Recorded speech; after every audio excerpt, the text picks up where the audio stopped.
खासदार अनुप धोत्रे यांनी केली ई बस चार्जिंग सेंटरची पाहणी।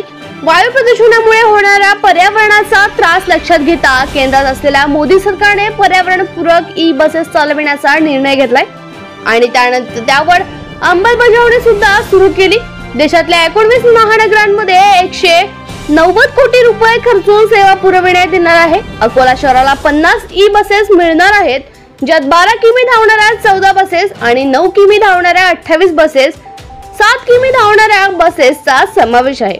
या बसेसच्या बॅटरी चार्जिंगसाठी खडकी येथे 3 एकर मध्ये चार्जिंग पॉइंट उभारण्यात येणार असून त्याचे काम सुरू झाले आहे। या कामाचा आढावा घेण्यासाठी आज खासदार अनुप धोत्रे यांनी खडकी येथे काम सुरू असलेल्या ठिकाणी भेट दिली, तसेच कंत्राटदाराला काम लवकरात लवकर पूर्ण करण्याचे निर्देश दिले। ई बस सेवा 15 ऑगस्ट पर्यंत सुरू करण्याचा निर्धार असल्याचे खासदार अनुप धोत्रे यांनी यावेळी सांगितले आहे।